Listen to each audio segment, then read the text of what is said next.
So for organizing by Institution Innovation Council, Kongunadu Arts and Science College, Coimbatore. So in this regard, I am very happily welcome and thank to the Mr. Anand Bellan Raman, so the managing partner, Farmcraft Kunnur, and the co-founder for the Krishi Dandra, Hyderabad. So who is going to deliver his successful story for the best entrepreneur and startup, discussing with the faculty members and student friends. So in this regard, first I would like to invite Dr. H. Abdul Kabur, Assistant Professor of Botany, Kongunadu Arts and Science College, for welcoming the gatherings for this event. Sir, please. Okay, sir. Sir, is it audible? Yes, sir. Okay, sir. A very good afternoon, esteemed dignitaries. I am extremely honored to have the opportunity to address in this prestigious session. On behalf of Institutional Innovation Council, IIC, I would like to grab this chance to thank and welcome our respected President, Dr. M. Arichami, sir, a dynamic personality and truly an inspiration to all of us. It's my pleasure to welcome our most respected Secretary and Director, Dr. C. A. Vascu, Madam. Your hard work, courage, positivity, and persistence help us in setting our own expectation and accomplishing them. It's overwhelming to welcome our dearest principal, Dr. M. Lakshmaswamy, sir, who guides us and supports us in all the aspects. A cordial welcome to Dean R&D, Dr. S. Palsamy, sir, CEO, Dr. V. Chinnasamy, sir, Dean School of Computer Science, Dr. N. Nagarajan, sir, Associate Dean R&D, Dr. R. Sivaprakash, sir. I am very glad to welcome and thank the President of IAC, Dr. S. R. Madan Shankar, sir, and Convener of IAC, Dr. G. Dandamani, sir, for organizing this webinar session. Also, I would like to extend a warm welcome to the participants and faculty members. I am extremely happy to welcome our most inspiring, knowledgeable resource person, Mr. Anand Bellan Raman, sir, a successful entrepreneur, startup founder, managing partner, Farmcraft Kunnur, co-founder, CEO, Krishi Dindra, Hyderabad. We are really thankful to you, sir, for taking your time out of your busy schedule to attend this session. An inspiration to many in the field of hydroponic farming and soilless cultivation. The presence of such a personality is truly a blessing. Now, I would like to pass on the session to Dr. R. Tirangana Samandam, sir, to introduce our chief guest. Once again, I welcome you all. Thank you. Thank you, Dr. Abdul Kabur. Am I audible? Thank you, sir. Dr. Madan, sir? Yes, sir. Am I Yes, audible? sir. Yes, sir. Yes, sir. Okay, thank you. So, very good afternoon to all. It's my great pleasure to introduce today's resource person, Mr. Anand Bellan Raman, Managing Partner, Farmcraft Kunnur, and co-founder and COO, Krishi Tantra, Hyderabad, Telangana. SAR is an expertise in customer relationship management, new business development, and enterprise software. And SAR is a person who certified with Thomas Profiler.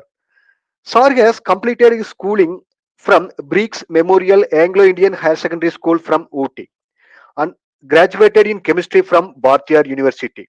After graduation, Mr. Raman has served as technical team leader in First Computers for over 3 years. Since 2000 January, Mr. Raman acted as a regional head for STG International Limited till 2004. Subsequently, Mr. Anand Bellan Raman headed the business development of Career Plan nearly for 16 months. Further, worked as regional manager for company Red Hat India for more than 6 years and also served as a regional head of education solutions for Adobe Systems in India Private Limited for nearly 8 months. SAR has also served as a manager for education services for SAP India Limited for around 10 months. During this period, SAR had a responsibilities of establishing relationship with customers to support sales strategies and interaction with corporate and academy. From 2013 onwards, Mr. A.B. Raman concentrating on hydroponic farming and partnering with the Farmcraft company for trading tea, coffee, chocolates, etc. In addition, Mr. Anand Bellan Raman acting as a co-founder and COO of Krishi Tandra, Hyderabad, Telangana, India, a leading agri-tech startup in soil technology, farm data acquisition and analysis. So, with his credit, Dr. Raman is acting as a today's resource person. So, it's our fortunate to have Dr. Raman for sharing his experience with us. Thank you for the opportunity. Thank you. Thank you, sir. Now I'll welcome Dr. S.R. Madan Sangar, sir, Dean Academics and President of Institution Innovation Council for the presidential address. Sir, please, sir.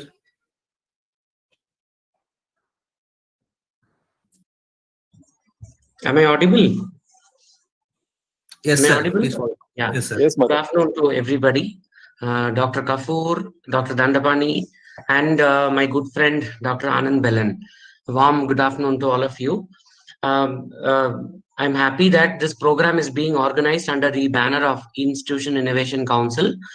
You all know that the Institution Innovation Council is an initiative of Ministry of Education for promoting entrepreneurship and innovation activities among the student community. So the purpose of organizing these programs, which are spelled over 4 quarters, is to see whether students can be sensitized, whether we can create an awareness among students, like interacting with successful entrepreneurs like Mr. Anand, giving them field visits, taking them to newer startups, giving them an idea of how to pitch an idea, how to go about with seeding the idea, generating a prototype, and also test marketing. So the council takes care of all these activities over a spanned period of time, which spells about in 4 quarters. Now, you all know seeding of idea or fertilization of an idea is very, very essential. I would just, for the viewers, I would just tell you, because this is going to be an interaction story. Most of us know about Hindustan Lever, which is called Unilever today, HLL, the Hindustan Lever Limited. And, one of their most marketed product is the Fair and Lovely cream, fairness cream. So I will tell you how this fairness cream, this idea actually came into a prototype, and then how it was marketed down the line. So getting fair is actually a very, very new concept. I mean, very sought after process in the Indian continent. It is not there in the Western continent. In the Western continent, you see people like to get tanned. So here it's just the reverse. So the idea started in 1958, where this small company called as the Hindustan Lever Company was formed in 1958 in a very, very small place in Mumbai, the earlier Bombay. Today it is called Mumbai. It was a very small place. And the person behind this is S. Varadarajan. This person, S. Varadarajan, he was able to bring top scientists, like-minded people, and people who are very, very sharp in innovation to work in a small company in the year 1958. So the idea of making a cream for fairness started there. And there was a person, a scientist in his group, who was called as Girish Mathur. This person, Girish Mathur, was the man behind making this fairness cream called Fair and Lovely. So this person, Girish Mathur, they started trying out new formulas, newer methods from literature, from the Indian texts, etc. And they were successful in making a product after, say, 20 years of time. So from 1958 to 1971 or 72, in 1972, they were able to make a product. But then the product was lying in the shelf for more than 6 years or 7 years until 1978 or so. Later on, in 1973, there was, 78, there was another person who is very, very famous person called T. Thomas from Kerala, who was able to join this battalion of people who are working with Hindustan Lever Limited. So this person, T. Thomas, he actually went in for testing the prototype or testing the product that was developed by Girish Mathur and his co-authors in Kerala. So in Kerala, people have dark complexion. So they went, started doing a test marketing, or they started doing a big market survey in Kerala. And today, this particular product, Fair and Lovely, is the sought after fairness cream in India. And that after Dove is actually the first product which is branded as the best for fairness cream. Next to that is Fair and Lovely today. So you must understand that an idea that was seeded, an idea that was fertilized in the mind of some people, started growing like an embryo. It started growing like a fetus, and then today, it's a fully grown adult having a big market, having a big survey. So the message that I want to convey to the students is that even if you have small ideas, even if you have stupid ideas, please make a note of it and start working on it, so that these stupid ideas may at some point of time may turn into a viable product. So with this, I congratulate the entire team of Indian Institution Innovation Council, which is headed by Dr. G. Dandapani, and a team of very, very efficient and very, very innovative faculty members for organizing this particular session on this nice cloudy afternoon. And I'm sure that Mr. Anand Bellan will be the right person to share his entrepreneurial venture, because I know that he has really traveled a long way from his core domain and has established himself as a successful entrepreneur. I request all the students to please interact with him and make use of this session. Thank you so much for the opportunity, and hope to hear from you all. Thank you. Thank you, sir, for a wonderful presental address. So now I would like invite Dr. Anand Bellan, sir, for we are telling the success story to our faculty members and students. So please, sir. Sure. Thank you, Dr. Dandapani. Thank you, Dr. Madan, for this opportunity. Only thing is that, I want to correct a few things. One, I'm not a doctor. I wish that, I was one, but it definitely requires, a lot of, efforts, and which I think that, I've put it during my academics time. So please don't address me as doctor. Second thing is that, yes, and I really like the this Indian Innovation Council's the topic in terms of my story. So there is an opportunity, because most of the times everywhere we want an opportunity to talk about ourselves, but only thing is that the other person sitting on the opposite end doesn't always want to listen to the story.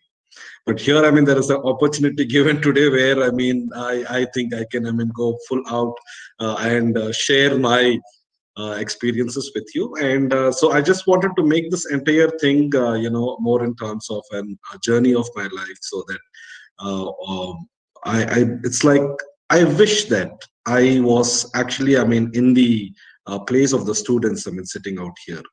Because if the same kind of an opportunity was available during our period, especially, in the 90s when we were in the college, I'm pretty sure that, great opportunities, could have come our way. But of course, there is a time for everything. And the way, how this technology has developed, the kind of interventions, of cell phones, interventions, of social media, and then has this new aspect of startups, which is coming across, where the entire dynamics, of career has changed. So here, when we are talking about something, any activity, we know that, success, is the ultimate thing that we run after. And it's a very abstract word. It's very difficult, to say that, okay, this is exactly success, because success ultimately, depends upon the situation, depends upon the mission that you're driving at, depends upon the objective that you're going to be behind. So in your school days, you would have seen that, success was saying that, okay, fine, let me score the highest marks, in the class. Or it could be saying that I want to be the most successful athlete. Or I mean, I could also say that I mean, I could have been the best orator in the school. So here, I mean, if you look into it, there are different aspects, different objectives, I mean, what the same student is trying to pursue, and they call that one a success.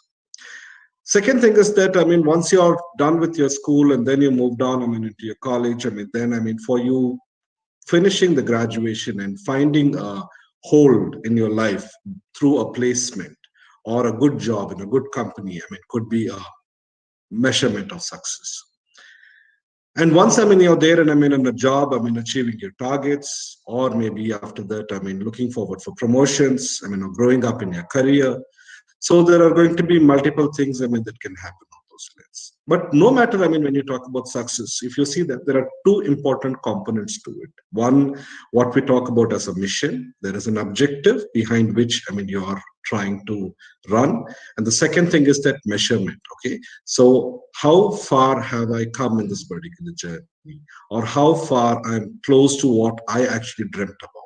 And this particular things again is going to be quite subjective, and so it can depend from person to person.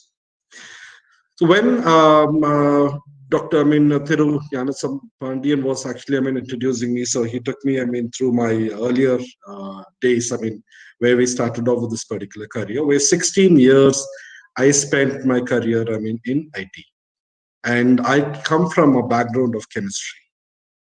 So you could actually, I mean, kind of relate it. So during our days, I mean, it was more in terms of, trying to, I mean, get on hold over your life. I mean, with whatever, I mean, was new in the market, or whatever, wherever there was an opportunity in the market. And because, I mean, the jobs during those days, I mean, in terms of, let us say, people coming from a science background, either, I mean, graduating on after that, I mean, you need to pursue I mean certain things, I mean more from the aspect of, let's say, a stream as, let's say, being a scientist or being professor in a college, or I mean trying to I mean get into organizations I mean that has requirements I mean of graduates in science. And those opportunities were not very high, and there was a long way I mean people had to go for that. I'm pretty sure that I mean many of the professors here who have actually graduated during my days, I mean, I've known through what the situation and how they would have gone about it. So those days, I mean, this IT, I mean, was kind of kicking in, and that was an opportunity. And so we said that, okay, fine, why not, I mean, kind of try it out. And IT also was quite open because they wanted more skilled people. And, by the time that, I mean, we were almost, I mean, kind of early entrants, I mean, into this particular field, but of course, not technically. So we kind of, I mean, chose, I mean, an appropriate opportunity there. I mean, where the management side was quite open, I mean, to this one, I mean, where I could get a fantastic opportunity. But that was a lot of half and puff, I mean, through this entire journey. I mean, of starting off from an organization like First Computers to ending up in a world's largest, I mean, software company, SAP, and getting an opportunity to work with the world's biggest open source company, Red Hat. And was like dream come true, I mean, for me those days. But at some point of this particular career, once, I mean, you are successful and you know that, I mean, you're doing extremely well, you know that, I mean, the success is not measured by the aspect of money or promotions. This is something that you will understand, I mean, when you have achieved, I mean, your midlife. So maybe, I mean, during your mid-30s. So this kind of an aspect will start kicking into many of the people. Because until such time, I mean, it is going to be saying that, okay, fine, I mean, let's get this particular targets done, let's get our promotions, let's grow in the company, let's become big in the company, let me hold bigger positions, I mean, what this particular company can offer. At some point of time, there is a different kind of a pressure. The pressure is not from saying that, okay, fine, I mean, can you achieve this particular targets? But the pressure comes from, the business by the back of your hand. And there's a lot of time available to you. And you start thinking that, am I doing what is right? Am I bringing some kind of an impact, I mean, into the system? Now, how do I differentiate myself, I mean, from others? So there could be lots of these thoughts that's coming up. And I'm pretty sure that 99% of my colleagues, I mean, have been through this one. But only thing is that the question arises as to, will I be able to step out of this particular comfort zone to pursue that? So you have commitments, because when you are in your mid-30s in your career, then you have a wife, you have a child, you have a family, you have EMIs, and then you know that, okay, fine, I need to earn a certain amount of money to keep this afloat. I need to provide protection to this particular family. I should ensure that I don't default on any of my loans.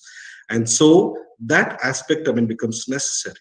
And you also have to create, I mean, a safety, I mean, for the family. So you say that, okay, fine, I will want to earn a little more, safeguard them. And this aspect of the insecurity is there any given moment of time. Whether you are earning 10,000 rupees, this insecurity will remain.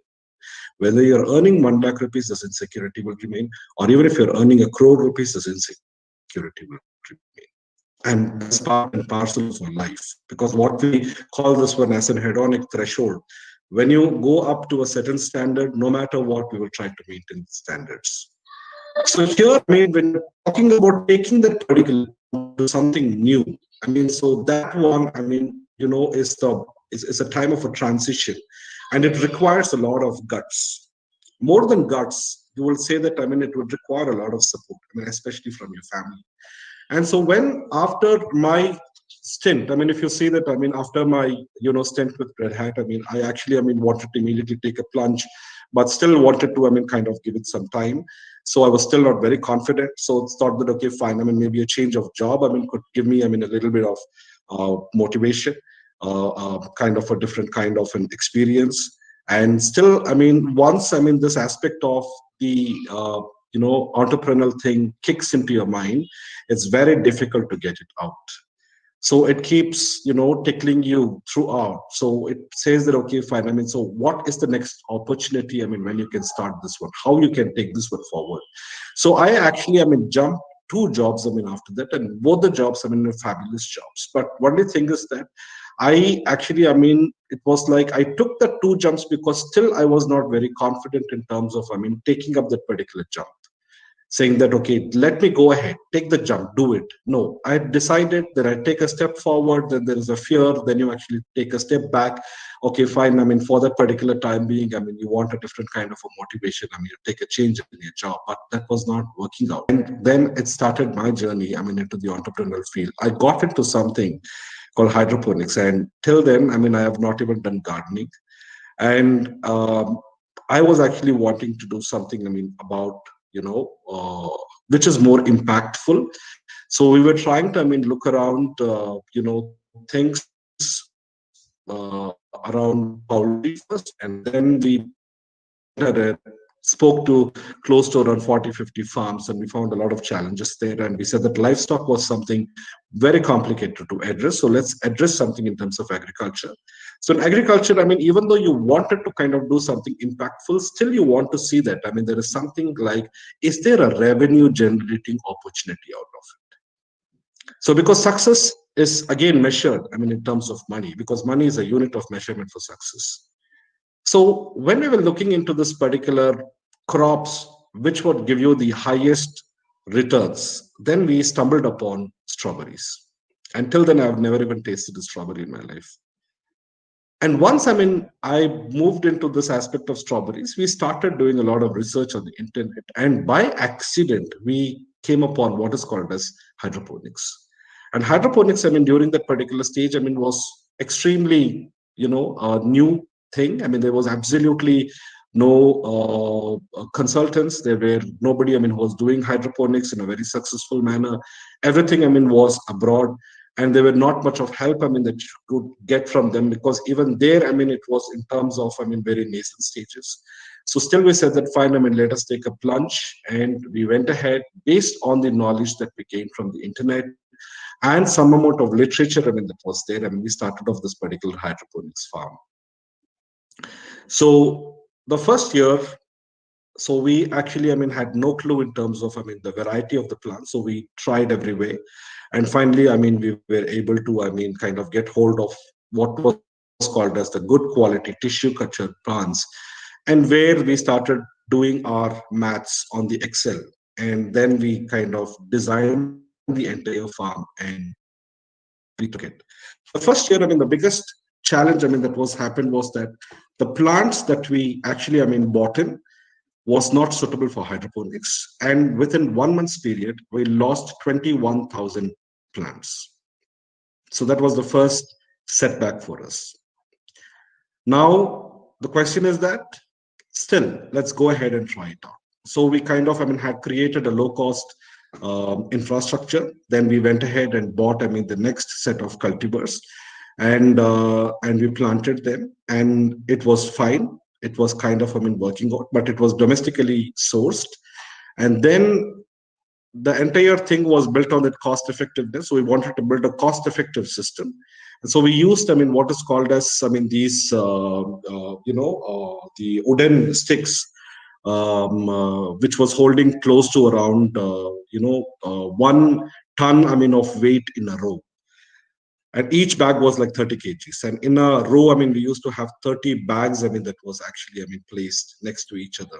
And the sticks used to provide them the required support.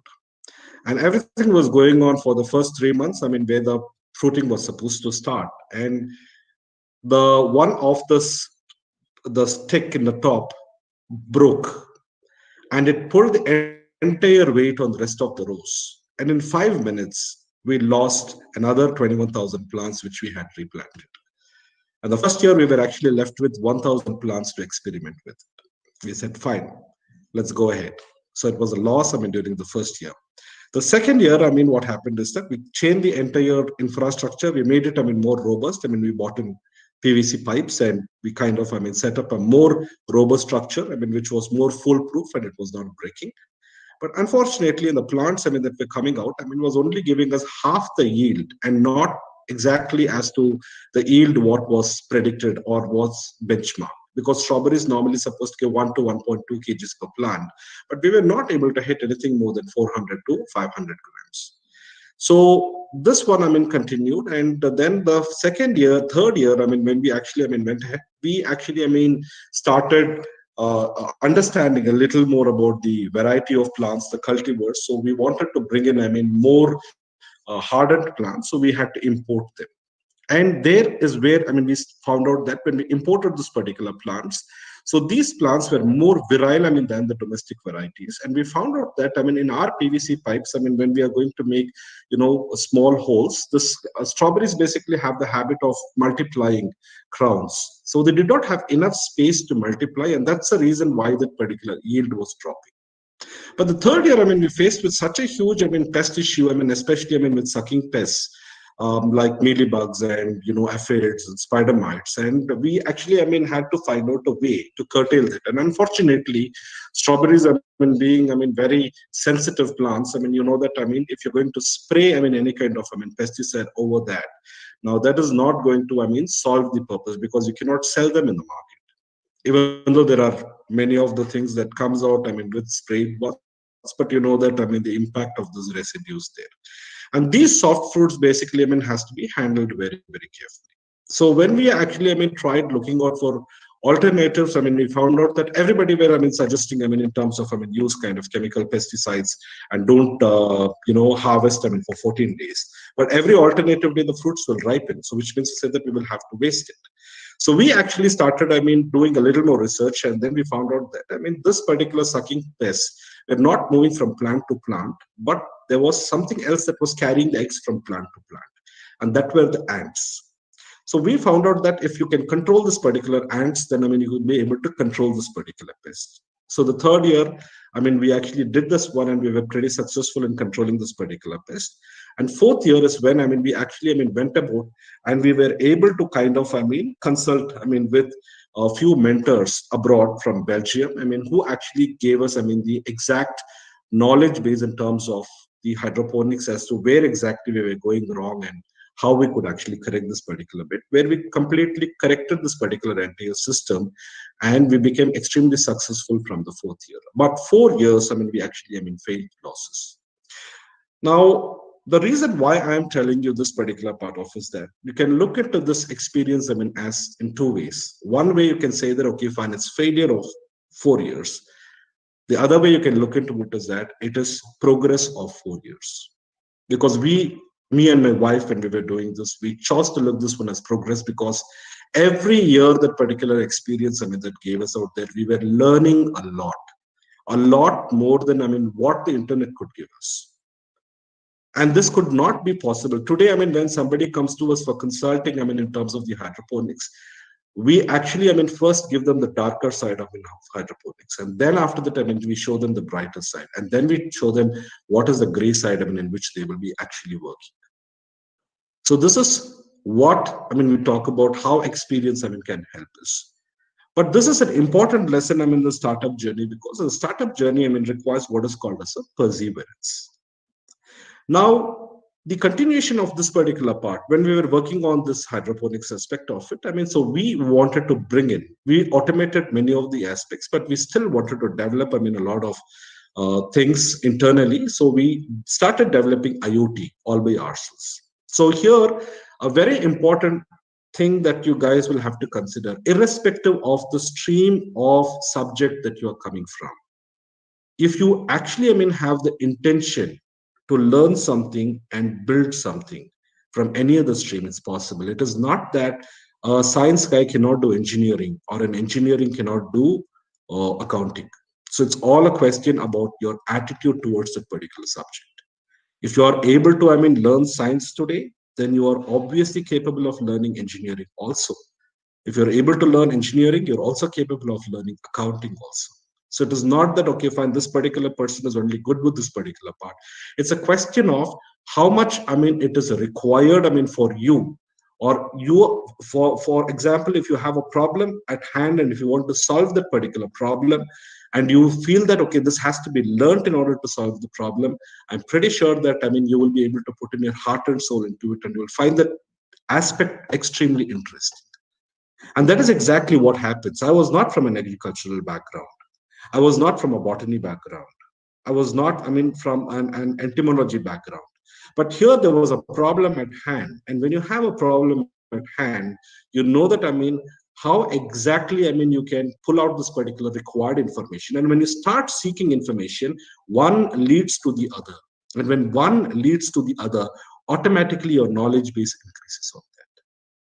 So from this aspect of botany and agriculture, we actually started developing the IoT devices on our own. So we wanted to have an automated system for checking, because in hydroponics, you had to check the pH and AC on an everyday basis. So we wanted to bring in this aspect of automating this particular pH and AC. So we built a device, our own device, with whatever available products that is available in the market. And then it became successful. Now, the third important challenge that was happening was the carbon dioxide. And we were not able to get the appropriate sensors, for this particular carbon dioxide. So that is exactly when, I was searching for this information, and I had a friend at Intel whom I contacted, and he connected me to another division. And while I was talking to this person connected me to another company which was developing this. And that is when, I met the founder, of Krishi Tantra, Sandeep, where we found out that there was a lot of synergies between us. And then I joined Krishi Tantra as a co-founder. So another aspect of this part is, whenever you're seeking something and when you're ready, just like how they say, when the student is ready, the teacher shows up. So when you are ready, automatically, there is going to be the opportunity that shows up. So my intention was in terms of, finding a solution for the IoT, but it led down, to another interesting introduction, which also took a different course in my life. Today, where we built Krishi Tantra, which is an organization funded by Omnivore and Lab Ventures by $1 million as a seed funding. And we are today a successful agri-tech startup. But this particular introduction could not have happened. If you're just going to wait and if you're going to see that, okay, fine, let's see that, there could be some solution and I'll wait, for this particular solution to come down. You have to go outright. You need to, kind of interact with people. You need to network with various kind of people. So one thing will lead to the other. And that is exactly where, you will come across the right opportunities and you capitalize on these opportunities. So when actually, when I met, Sandeep, and when we were discussing, Sandeep was actually working on certain problems related to soil. And that is when, we thought that, okay, fine, because soil was a much more bigger area, to address right at the moment. Because today, if you see that across the globe, we have lost 33% of arable land. And this 33% of arable land, in the sense, it is going to create a food shortage because our population is increasing. We will be, hitting something close to 9 billion population in a short while. But here, we are losing land that is producing food. So there was a bigger problem that has to be addressed.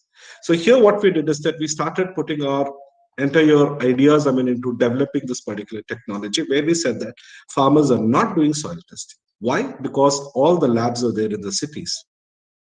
And it requires a lot of money to create infrastructure.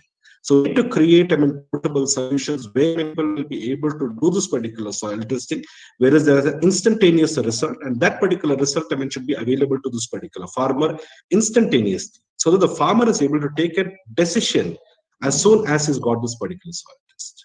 And that is when, we built across, this particular interesting product called as, Krishi Rasta. So when we initially built it, it took us 2 years of R&D. So 2017, when we were working on this one, we came with various iterations, and we carried this particular systems, to various, bodies, for their validation, for support. We spoke to scientists, we spoke to, people in the industry. So here, when we were actually talking about this particular system that we built, the system was close to around 3.5 feet in height and 1.5 feet, in width. And it was quite a cumbersome process. But still, it was the available portable solution at that particular time. So when we took this across, then there were feedback saying that the system is big. Can we make it smaller? The system needs to be carried. So this was feedbacks, that we get. Then we actually, kind of started working on the design, and then we brought down the system to 1 cubic feet in size, but able to carry out the same functions. And when we took it back to the market, then the market again gave us a feedback saying that, look, here, these are the parameters, which we're doing, but we want additionally these parameters. So if you're doing, something in terms of macronutrients, they said that we wanted macronutrients. You built macronutrients, they said that we need soil organic carbon. So we built soil organic carbon. So each and every time, when we looked into it out there, there were going to be, progress, that used to happen, where there was a feedback, that was coming. So in a startup environment, normally what happens is that when you look from, reading the success story, of the cases, of any of the startups, it will be very, very inspiring. Each and every success story of a startup is an inspiring story. But if you look into the background as to what they have actually gone through this particular part, you would see that, there are 3 things they would have done. One is that they would have assumed something. And second thing is that they would have done a survey. And third is that they would have built a strategy. Because here what happens is that most of the times, when we build something, an idea is there. So we are trying to address a certain problem. And when we want to address a particular problem, so we assume certain factors and we build that particular part. And we think that, it is going to address this particular issue. But unless and until, you conduct a survey, with the actual audience, on ground reality, and that is when, you will know that, what are the shortcomings, of that particular assumption, that you have made. And only then you actually can strategize and then, make further changes. So every aspect, of this particular startups, if you look into it out there, has a journey on this. For example, Zoom. Zoom today, is a very successful, platform, a chatting platform, where, people, kind of use that one. But when Zoom came into the market, you know that, how difficult things were, for them, because they were posing so many challenges. But they continued to improve on this particular part of it. So today, when we are talking about a startup environment, nothing is perfect. So here, which means to say that, as Madan sir was telling, however small or big, the idea cannot be said it's small, or an idea cannot be said it's big. The idea, is dependent upon, what it is trying to achieve. The reason why, I'm very jealous about, the kind of, generation that you are in is because in our generations, we could not get this kind of an exposure where, the kind of, impact, that we could have bought at this particular time. If we had this kind of an infrastructure, is something that kinds of makes me jealous, when I look into your generation. But in your generation, look into it, it is not going to be, in terms of the entire economic models have changed. Today, we are working on what is called as a shared economy. You don't own anything, but you are able to run this particular business. You take Uber or Ola, for instance. And they are a technology company, they are not a taxi company. If you look into, any of these particular businesses like Airbnb or Oyo rooms, they don't own any kind of hotels, but they are into the hotel business. So this is basically how this dynamics of this particular environment right now is. But here what happens is that the more the population is increasing, the more there are challenges that they are facing. We are talking about healthcare, we are talking about agriculture. All these things are suddenly gaining a lot of prominence. 10 years back, when we were actually trying to work around raising investments for agri-tech or agriculture, many of these particular investors didn't even kind of wanted to lend their ears to us, because unless and until the startup, it was something like technology. You have something like a technology behind it. So if I say that, okay, for hydroponics is also a kind of a technology, so can you help us out? Nobody was willing to listen to that. So we had to bootstrap, we had to take loans from banks, we had to pledge the jewels at home. But when I'm talking about something, in terms of today's environment, you see that, the same investors, are flocking to see that, okay, fine, there are hydroponic farms, greenhouses, models for production that are actually getting funded, in a big way. Because this is how the opportunities are going to open up. And that is exactly where things will keep improving on that. So agri-tech all of a sudden gained so much of prominence today. But here again, when you're talking about the most important word when it comes down to startup is that what is the impact that you're trying to bring on the field? Because that impact is going to be the motivational factor. I told you that when we were in a career, you're top of your career, where you're earning, let us say, enough money that you don't have to really bother about, changing your jobs. But at some point of time, that motivation it does not make any sense anymore. Money is not the one that is going to drive you at that particular time. It is that mission, that will drive you. The mission that, okay, what are you trying to achieve, or what is the difference that you're able to make to this particular world? And that is exactly where we could see that once that gets into your mind, or once that sparkle is there in your mind, somewhere or the other it happens. But always remember, there is no time frame. So it's not that, okay, fine, when should I have a startup? Should I have to gain experience from a career and after that started, or can I start it soon after college? Could be anything. Because here when you're talking about in terms of, let us say, there is no specific guidelines for this. There are no hard and fast rules for that. You have an idea, you can take it forward. But what will happen is that now you have an idea, you have built a product, and the product, you see that there is a definite demand in the market, and you want to sell this particular product. Now you need to create an organization for yourself. You will have to hire people. You will have to, look into the compliance. You will have to work on finance and accounts. You need to, have somebody, managing your people. You need to have somebody managing your finance, somebody managing, your production. And you need to be having somebody managing your sales. And everything will require process.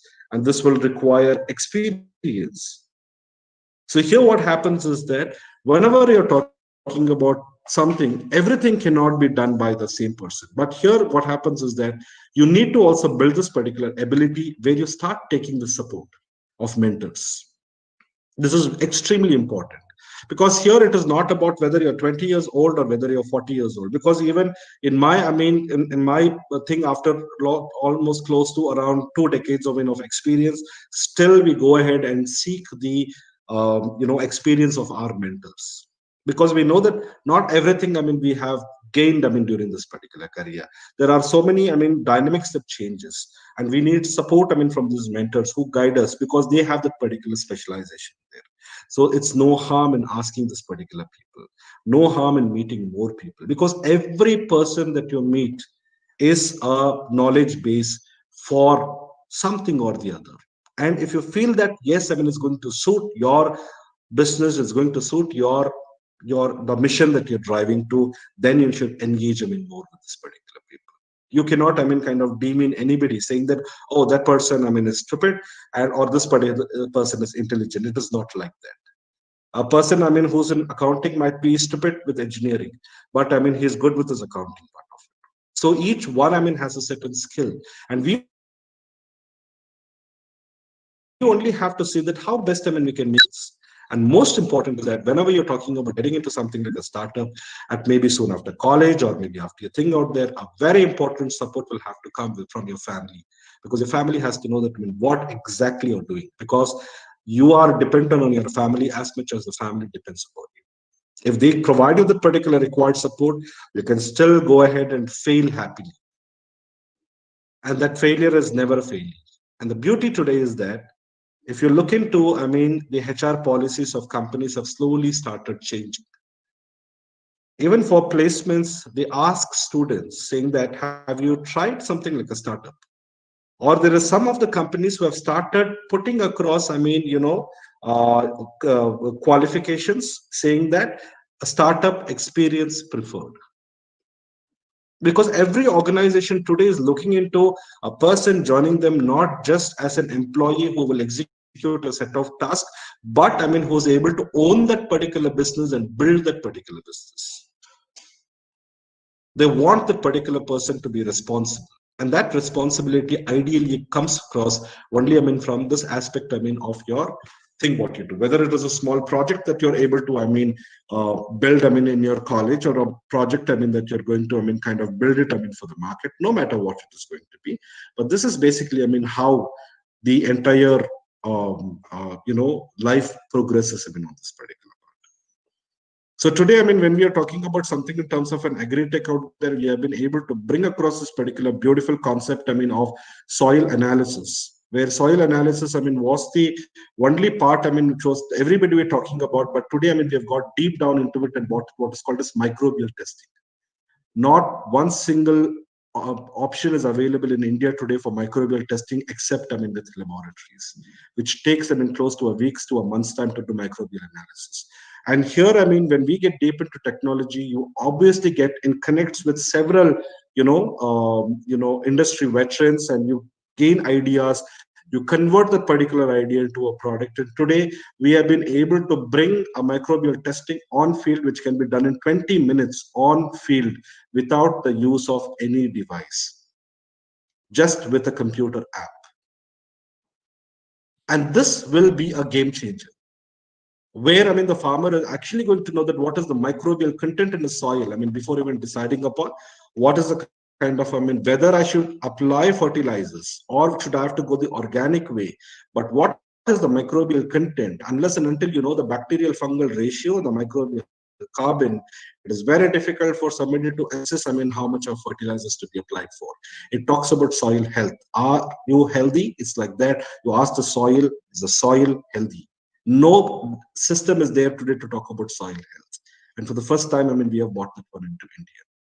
So here, I mean, it's a very proud moment. But the reason why I'm telling you this is because just in 2017, I mean, we were struggling to build, I mean, a prototype, I mean, which was handy enough to go down, I mean, into the market. But in less than 3 years, I mean, we have a product that is there. We are able to say that, okay, fine, what you're talking about handy, I'm talking about carrying this particular microbial test on your phone. That is all what is required, I mean, for you today. And this is basically, I mean, how this particular progress will happen. And this will happen because this is like, it's not just one man's activity. It is not the, okay, fine, this particular startup, I mean, has, I mean, or the co-founders are, have the required knowledge to build this one. No, frankly speaking, out there, we take the help, I mean, of so many mentors, so many scientists across the globe. And then after that, I mean, we kind of, I mean, bring that particular product, I mean, as a reality. And we kind of, I mean, take it to this particular market. And during this particular course of time, you should see that, I mean, we engage with so many other startups out there, I mean, for our services, where those startups are also, I mean, kind of, I mean, getting benefited. And that's the reason, I mean, why I was telling you here, there is going to be a lot of, I mean, things happening in terms of shared economy. Second thing is that the dependency, that aspect, I mean, of the work to be done, there are so many opportunities that keeps coming up. So in your generation, frankly speaking, out there, at some point of time, I will be seeing that most of the students, would actually, prefer to work with startups because they want to gain that. They learn a lot more, in startups. And after that, they would like to, build their own enterprises, and also, offer services to the companies itself, who they had been hired by. And that's the beauty, about this particular, the time that you are in. So when you're talking about something in terms of a startup journey, of course, is going to be difficult. First and foremost, you need to have the courage, in order to step into it. And so there, it should not be something like a blind, risk, but it should be more in terms of a calculative risk. That should know that. You should know that, okay, with the support of the family, with the kind of commitments that you have, you need to take a certain decision out there, which does not hamper, your decision or your lifestyle. Second thing is that once you have taken this particular part of it out there, you will have to persevere in that particular field. You need to stick to that particular part. Don't consider the hurdles and the failures that you're meeting as failures. It is basically, progress. At some point of time out there, the pace will pick up out there, and you yourself will wonder, how did I come from there till here? And that is exactly when I was telling you out there, when you are the student is ready, the teacher shows up. The opportunity will open up. You will get in contact with much more people, and you would know that how you can actually progress from that, and more support will come from the industry, the ecosystem in which you're working. So this is a very, very simple story of my life, as to from where we started and where we ended, and what were the emotions that I've gone through. And I'm open to you guys asking me any questions. I can be able to happily answer that. Dadapani sir. Yes, sir. Thank you, sir. So you shared your nice success story with us. So now the session is open for the students as well faculty members for discussion.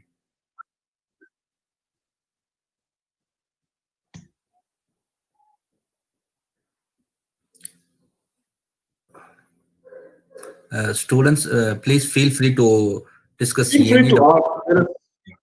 is no question small, no question stupid. So you can please go ahead and ask anything. Because unless and until you ask questions, you will never find answers.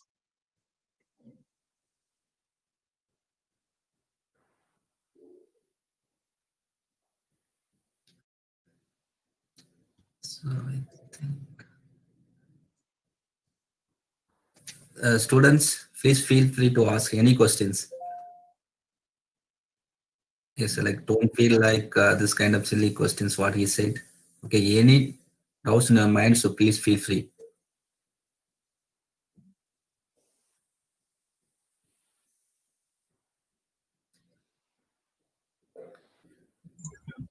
Madan sir. Hello. Yes, sir. It was very nice. It was a nice presentation, Mr. Anand. Students, please unmute and ask. These sessions are arranged exclusively for you to interact. Just by keeping your mouth shut is not going to help you anyway. Even if your questions are silly, even if your questions are stupid, please ask. You can ask him anything. Even especially for the life science students. So you can interact more about vertical farming, this kind of soil analysis. You can ask me questions related to any of this particular field, or you can ask me even outside that. Perfectly all right. I can help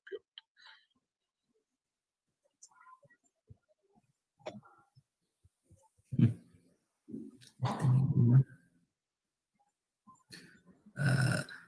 So regarding that vertical farming, I have a question. So regarding vertical farming, like what are the like crops now at present you are producing, like exporting? For example, like vertical farming, you can actually produce any kind of a crop. Whether it is going to be strawberries, or even if it's going to be paddy, you can still do that one. The question is that, I mean, whenever, I mean, we are going to do a vertical farming, we need to understand that whether that investment, I mean, justifies the returns. That is very, very critical for us, because this vertical farming is a high capex unit, I mean, as of now, because in India, we still do not have much of subsidies that is provided by the government, I mean, for setting up hydroponic farms and things like that. And moreover, I mean, this kind of setups out there requires a lot of automation. And these automation also do not come under the purview of, I mean, any of these particular activities. So these are all, I mean, kind of, I mean, adds a lot towards the capital expenditure. And that's the reason, I mean, why even today you see that there's a lot of these venture capitalists who are supporting vertical farming, who are supporting hydroponics growing. So like Omnivore, if you see that, I mean, they have been supporting this clover farms, and you know, if you've heard about this triangle farms, I mean, which is doing extremely well, I mean, are all, I mean, organizations that has got funded and expanding, I mean, their presence, like 150 acres, 200 acres, I mean, of farming, I mean, what we're actually doing in hydroponics. That is huge. From the time in 2013 when I actually started off to what we have seen right at this particular juncture, I mean, the amount of developments, I mean, that has happened in this particular areas, tremendous. But still, I mean, if you look into it in vertical farming, I mean, most of these particular people still want to kind of maximize their profits, because to manage their operations. So they stick to this high value crops. Predominantly, it is going to be color capsicum, or going to be, I mean, in terms of, I mean, things like, I mean, strawberries is very less tasty, but more in terms of capsicums, cucumbers, you know, gherkins, and tomatoes. It's a different breed of tomato, what we call it as this color, you know, the for sorry, salads, beef tomatoes, and exotic crops, which, I mean, have which and kind of things like more in terms of your leafy items like your lettuce and things like that. I mean, still what, I mean, most of this particular hydro farming farm, they do that. Also, I mean, on another category, I mean, if you look into it, towards the animal husbandry part of it, also hydroponics is catching up in terms of growing fodder. So fodder, I mean, is becoming a very, very critical aspect of it. So here, which they're going in terms of hydroponic part of it, can be consumed completely. And they can also kind of ensure that, I mean, they're able to add appropriate nutrition, because now everything is getting interconnected. The milk of this particular cow, I mean, just coming out there are people who are selling the milk based on the nutritional content, I mean, in this particular milk. And to get that particular nutritional content, I mean, what they are trying to do is that they are actually trying to, I mean, get what is called as this particular the fodder which goes into it, I mean, has the appropriate nutrition, so that the particular output from the cow is also, I mean, is able to contain that particular required nutrients. So these are the areas, I mean, which, I mean, it is there as of now. So these are the high value crops, predominantly what people are doing. And it will still take some time, I mean, to get into mainstream, because you know, instead of doing leafy lettuce, because we are not actually salad people, and instead of doing leafy lettuce, what we normally advise people to do is to do Indian greens. So Indian greens also take the same amount of time, and their quick output, I mean, is there. But ultimately, what happens is the Indian greens, I mean, do not fetch the same kind of price as that of this particular lettuce-related items. But I mean, it is a larger market, I mean, part of it. So this aspect, I mean, slowly, I think, will kind of change depending on whether you want to grow a residue-free kind of an environment, or, I mean, whether you want to go in for something in terms of, let us say, a pesticide-free product, high nutrition, I mean, kind of a product. Because nutrition-wise, I think everything is the same, whether organic, inorganic, or hydroponics. Nutrition-wise, I don't see much of a difference in terms of that. But when it comes down to the aspect of residue-free, yes, I mean, there is a better control, I mean, of this particular. Okay, thank you, sir. And so you have any analyzed like your hydroponics and normal crops, like compared with any this kind of any like kind of, you all told that pesticide is very less as compared to open field. Yes, I mean, we had done this particular comparison. We have done this one with DFRL, Mysore, and where we actually, I mean, had the products from our farms, I mean, the products, I mean, from the market grown in an inorganic, I mean, manner out there compared, and where they were able to provide a report on the analysis also saying that, I mean, how much, I mean, of this one is lesser than the inorganically or, you know, the normally traditionally grown crops. So we have the particular analysis. Okay, thank you, sir. So we have a question in the chat box. Yeah. Mr. Rajkumar has asked, sir, may I know what is the mobile application used for finding the biological properties of soil? So the mobile app, I mean, for using the biological properties of the soil out there, I mean, it's an inbuilt, I mean, product. I mean, what we have got it. That is kind of, if you're asking this app, I mean, is built by our company, and we cannot obviously, I mean, reveal the exact mechanism, I mean, behind that particular part of it.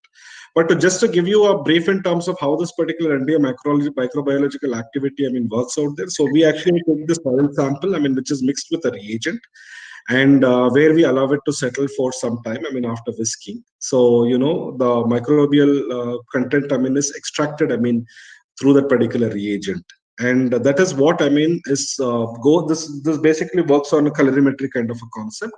If that is a concept, I mean, if you want to understand, because we have a small card.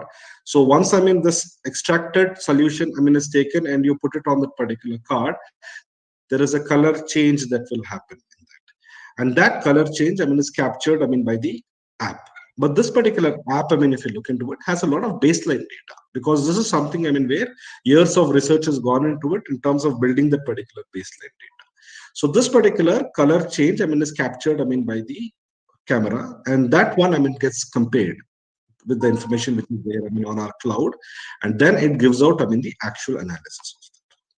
So that is the technology, I mean, behind it.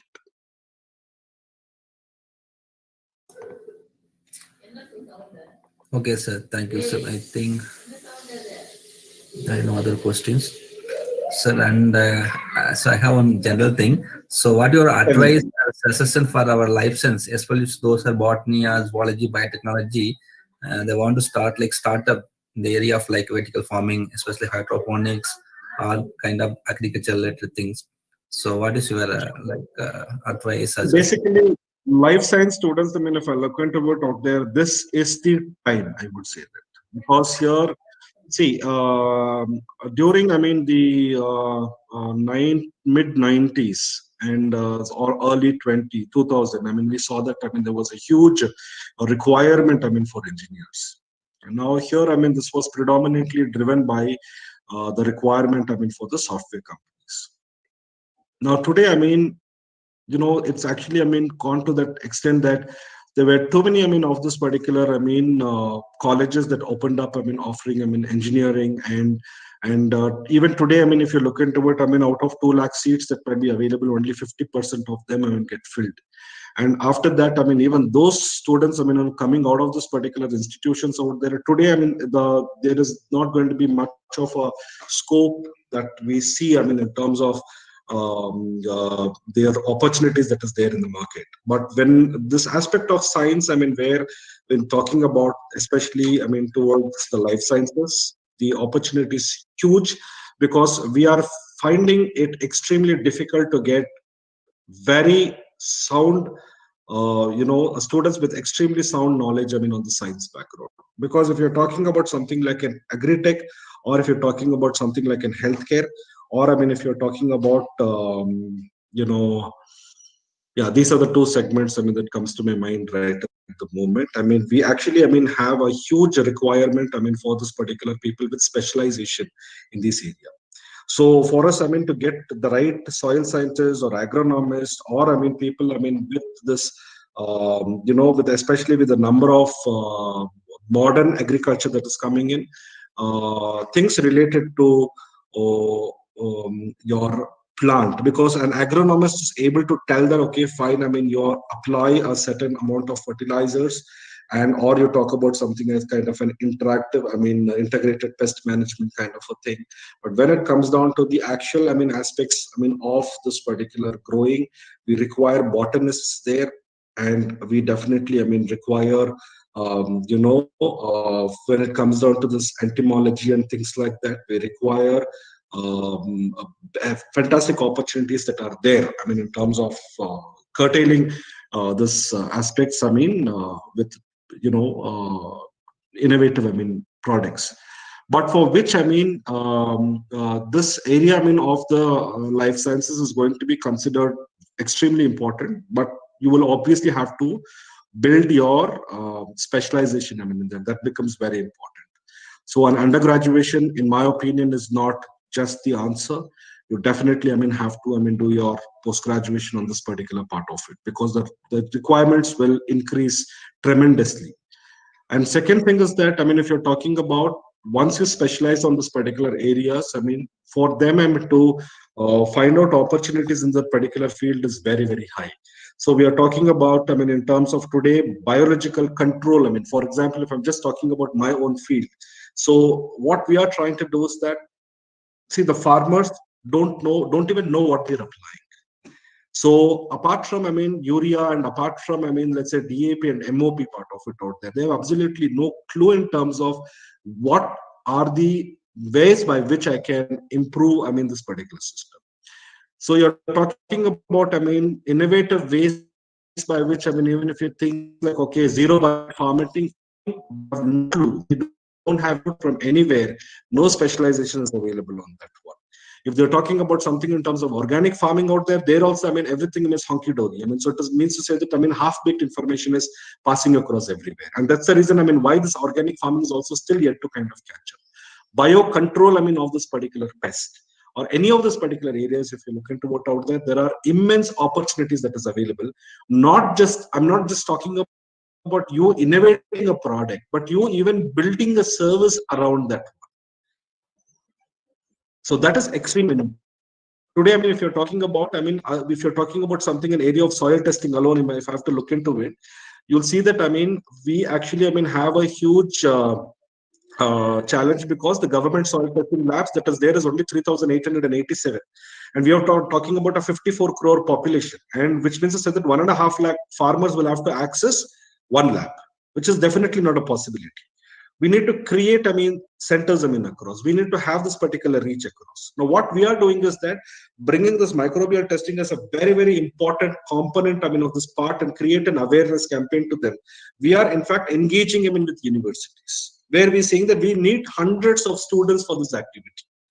I'm not sure, I mean, if your institute would be interested. If it is interested, then definitely, I mean, for Tamil Nadu, I can definitely, I mean, use these people, I mean, to actually, I mean, go down to the field out there to create this particular awareness among this particular farmers, and also to do this particular microbial testing. And this one happens on a paid basis. So this is not it's a paid internship, I mean, what we're trying to do.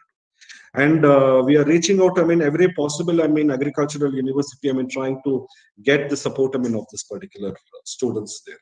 So when they actually, I mean, are kind of, I mean, coming, the whole idea behind this is that this one gives a fabulous practical experience of an entrepreneurial experience, I mean, to the student, because they will understand that what is it to be on the ground to talk to a farmer and convince a particular farmer.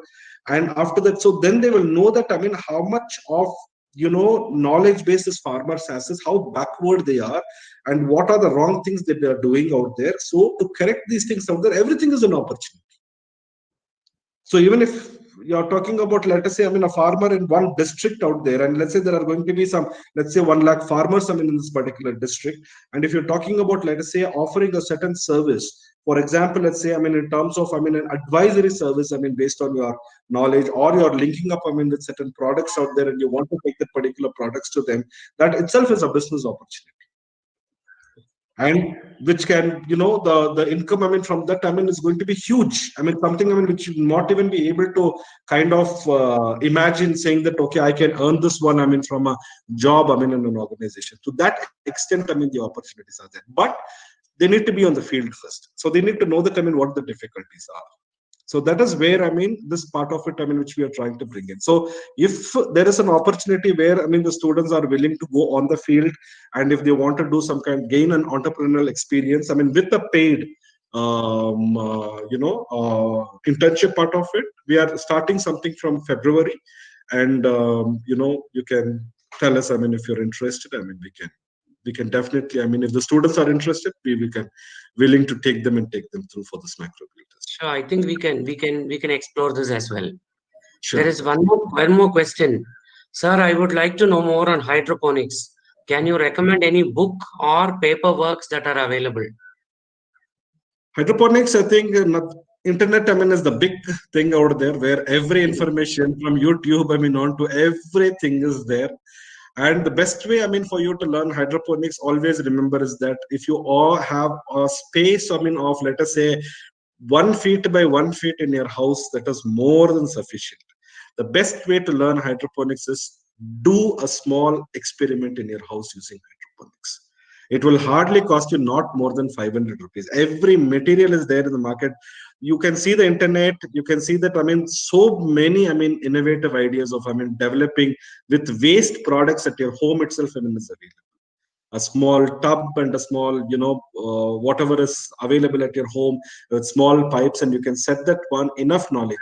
What you do, read it from your internet, try it on this particular system, make mistakes, correct it, learn it from there. You'll automatically see that it's fun actually, and you will love it, and it will be definitely productive. And that is the apart from that, there is no other best way of learning hydroponics. You need to try that out by yourself. There's one more question. Yes.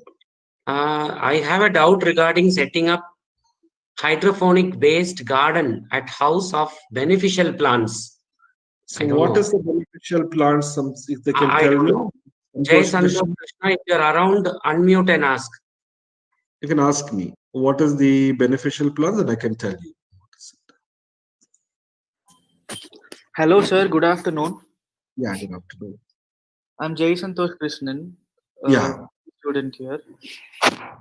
My doubt is just generally, sir, regarding how to set up the hydroponic-based plant garden of plants like general vegetables and general medicinal plants like tulsi, pudina, like that. Like, Okay. would it be possible to make it grow in the hydroponic system? Very much. Every crop can be grown in hydroponics. In fact, I have grown tulsi. I have grown holy basil. I've also grown the American sweet basil. I've also grown the Italian basil, I mean, in hydroponics. I mean, it comes fabulously well. And I mean, it only takes you, I mean, something like around 20 days, I mean, for you to actually grow this particular bit. So here, I mean, when you're talking about, I mean, any of this particular crops, I mean, whether it is going to be tomatoes or anything that grows, I mean, in your environment, because now what happens is that you can grow anything anywhere. But now I can grow something, I mean, something that grows only in a cooler location in Coimbatore. I can also grow something like what grows in a warmer location in Uti. I can do that one. But now the only thing is that I need to create that environment, I mean, based on that. So here, ideally, what you should be doing is that you should not worry about the climate control part of it. Look into the crops that are all growing there, I mean, in your Coimbatore region. Now, those crops can definitely grow, I mean, in that particular, without any climate control, that can grow very well, I mean, in terms of your hydroponics part of it.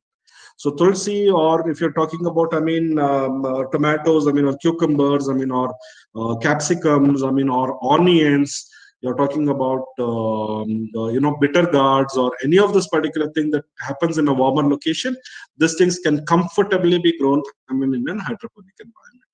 And you need to only see that, I mean, which one, I mean, is suitable, which system is suitable, whether an NFT system is suitable, or whether, I mean, the coir based system is suitable. So normally what we recommend is that in general, when you're doing a short term crop, which is something like around 20 to 30 days kind of a crop, you can use water as the medium, as an NFT kind of a system. But when you're doing anything longer than that, like tomatoes, which might go in for, let's say, 3 or 4 months, or if you're talking about something like onions, I mean, it might go in for 90 days, then, I mean, ideally, I mean, what you should do is that you need to use coco peat as going to be the kind of a base. So for different crops, the longer the crop, I mean, you create, I mean, different mediums for that, I mean, you go for that. But it can definitely be grown on. Okay, sir. That was really good advice. What should I do if I have to learn about it from scratch? Go to the internet, pull out the information, I mean, from there. And after that, I mean, buy your seedlings and your substrates and all those things, because all the substrates and all today are available in small quantities also.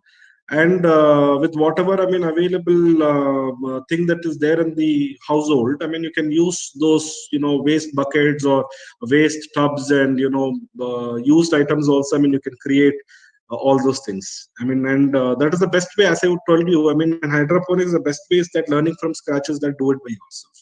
Internet is the best medium. YouTube videos are there. You know how they will show you how to do that one. You have enough literature to any extent, starting from basic knowledge, I mean, to the most advanced knowledge, everything is there. Only thing is that you should find the time to go through that. So you start it and you do it. Start it, do it. Don't reading alone is not going to help us. You should also immediately whatever you are reading, you try to, I mean, immediately create it and use it there. Yes, sir. Thank you so much. Yeah. Sir, mic on பண்ணுங்க. Sir, Madan sir. There is one last question. In the Yes. near future, is there any possibility to market your mobile app to public use for free or on subscription basis? Yeah, we have definite possibilities, I mean, on that one. So if somebody is interested, I mean, on that one, they can always, I mean, keep in touch with us. Not an issue at all. Because right at the moment, I mean, you know, it's not, the app is free, of course. I mean, the testing is what, I mean, when they do that, I mean, they charge for the test. And the app is, I mean, otherwise, I mean, freely available to download and take it forward on that. But, you know, you download it, but I mean, you should have a basis for what this is going to be used. So that's where, I mean, this aspect, I mean, of the testing cost, I mean, comes into the picture. There is no cost, I mean, for downloading the app. Okay. Thank you, sir. And yes, sir. And as a final question, so you people are providing any short-term training regarding hydroponics, like students UG level, I PG level? will tell you something. I mean, now here, I mean, I'm completely involved, I mean, right at the moment, I mean, with Krishi Tantra. So, I mean, and moreover, I mean, so as a part of, I mean, our, you know, organization, and now it's a kind of a larger organization, larger startup. And we have a lot of policies, I mean, that doesn't allow us, I mean, to take up, I mean, the other things. The farmcraft part of it was my own. And right at the moment, I mean, it's I will actually, I mean, kind of, I mean, do this one more in terms of, let us say, out of my own interest for your college. I mean, if it is required, then we can always, I mean, work it out and let me know. Then I can do it as more in terms of you know, as a free, without expecting any honorarium, I mean, or monetary benefits. I mean, I can do it for you. So if you're interested, let us know about it. I mean, we can have a 1 or 2 day workshop where I can completely, I mean, give a thorough thing, I mean, to you on that. Sure, we will plan that, Mr. Anand. We'll do that. Sure, sure. Okay, sir. Yeah.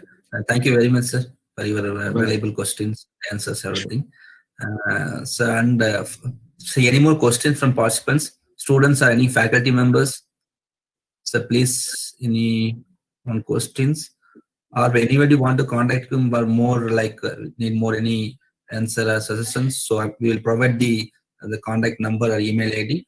So anytime you approach them. And so now we posted the feedback link. So participants, please fill this and submit it. And now, thank you very much, sir. Now I would like to invite Dr. S. Selvi ma'am, Department of Physics, for proposing the vote of thanks. Thank Madam, you, sir. please. Yes, sir. Thank you, sir. Yeah, very good evening to everyone over here. It's my privilege and great honor to propose vote of thanks on this wonderful session. Let me first of all thank Almighty of God for making this today's session as a successful one. I would like to thank our President, Dr. M. Archami sir, our beloved Secretary and Director, Dr. C. A. Vasagi Madam, for giving opportunity to organize this wonderful session. Thank you, ma'am. I express our sincere gratitude to our Principal, Dr. M. Lakshmanaswamy, for his support and guidance for executing this program as a successful one. Thank you, sir. I would like to thank Dean R&D, Dr. Paul Swamy, CEO, and Dean Academics, also the President of IIC, Institution Innovation Council, Dr. Madan Sankar, for their encouragement and support. Thank you, sir. On behalf of our entire college and IIC, I would like to thank our Honorable Chief Guest, Mr. Anand Bellan Raman, Managing Partner, Farmcraft, Kunnur, and co-founder Krishyamtra, Hyderabad, for this interesting, informative, and motivational talk on successful entrepreneur startup funder. Thank you, sir. Once again, I thank for your valuable, inspirational thoughts, enlightening us with knowledge towards success. I hope our students will follow your 3 steps to become a successful entrepreneur. I extend my gratitude to the convener of IIC, Dr. Dandabani, Assistant Professor of Botany, coordinators, and members of IIC for taking the effort to organize this wonderful session. Thank you, sirs. I would like to thank all the teaching staffs for their support and contribution. Last but not least, I thank all the participants for making this session as a great success. Thank you. Once again, I thank one and all. Thank you, sir. Thank you, madam. Thank you, madam. So, thank you all.